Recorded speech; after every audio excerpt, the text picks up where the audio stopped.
Continuation ni kay di man magini mawala ning galabay magid perminti sa akong timeline mga kaistorya ning Maris Racal. Even if gusto na ako nga din na makisawsaw kay una idaran ako dili na fit sa akong edad para hisgutan ni, pero anyway, I have another angle with this issue, the Maris Racal issue part 2. Why is it that most of the fingers are pointing to Miss Maris? Mo man ay kasagara gyud nga issue sa mga batan-on mga kaistorya.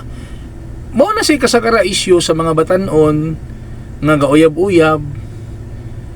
Mo man ay kasagara part man na sa growing up sa mga batan-on. I'm not saying that it's correct that you were having an affair with other person while napaka-affair sa uban.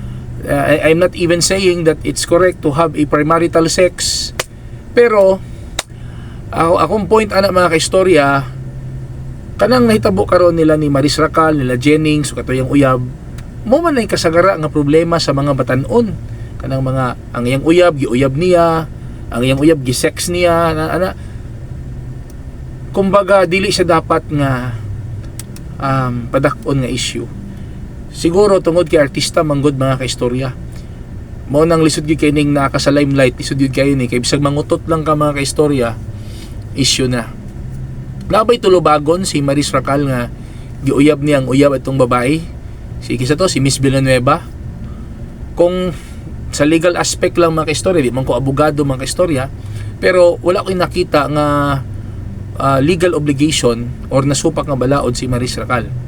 Pero mga kaistorya, katong lalaki mga kaistorya o katong babae, itong ex-girlfriend, na ako'y nakita nga gamay nga legal obligation nila, legal nga problemang legal.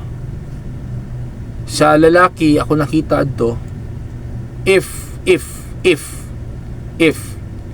naa siya'y sexual relationship either kay Maris or sa babae, to si Miss Villanueva, base lugar sa akong pagbasa-basa sa puto sa asin mga kaistorya, under Republic Act 9262,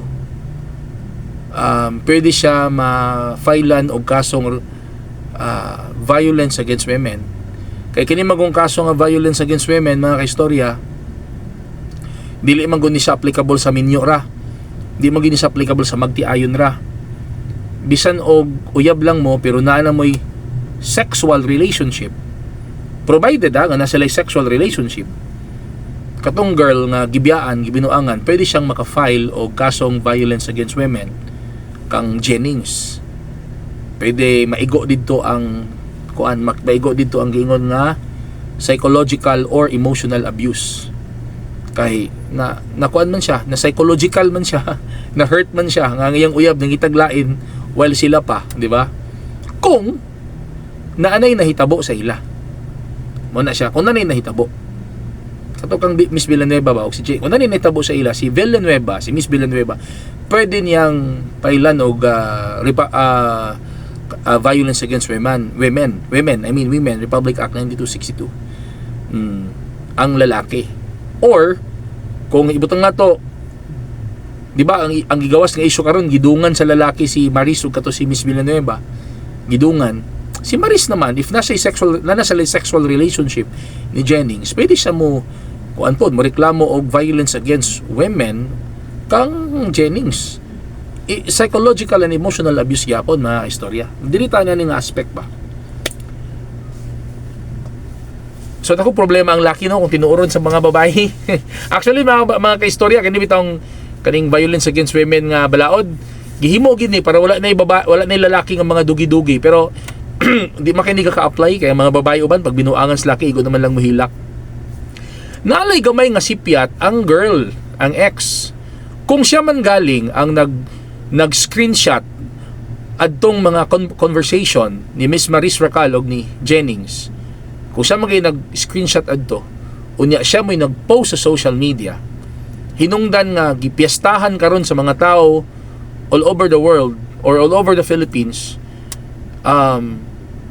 that makes Miss Maris uncomfortable or I should say na napakaulawan si Miss Maris because of that screenshot, na ako'y nakita nga daghan siya mga legal nga mga obligations kang Maris kato si Miss Villanueva. Because dili siya mura na tag-abogado ani no pero di ba abogado dili siya manggod justifiable reason nga porket gibinuangan ka imong pakaulawan ang tao. It's a separate issue manggod. Una, nakita nako nga si Miss Villanueva pwede siya maigo sa anti-privacy law. Anti-privacy law. Why? Katong conversation ni Jennings and Racal, it's between the two of them.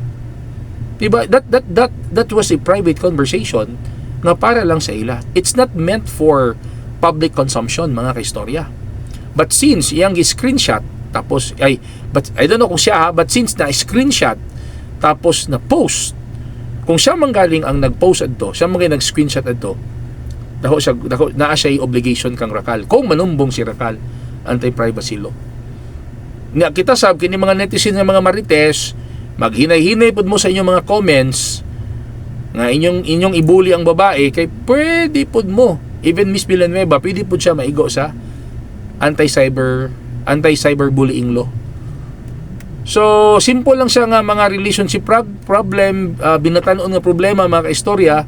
Pero kung palawan pagid nato, dako siya nga problema, mga kaistorya. So, kamo diya nga mga batanon, wala ko ilabot, iguwang naman ko, mga istorya, ingat-ingat lang kay kanang sa inyong panahon karon, daghan na mga nangahimo nga mga balaod. Unya, imbis nga simple relationship problem lang, mudako na hinuon mga istorya tungod kay kuan mga kaistorya. Magpataka lang mo padala sa inyong gibati. Ayaw mo patakag padala sa inyong gibati. Relax lang, chill lang. Kumbaga bugsay-bugsay lang mga kaistorya.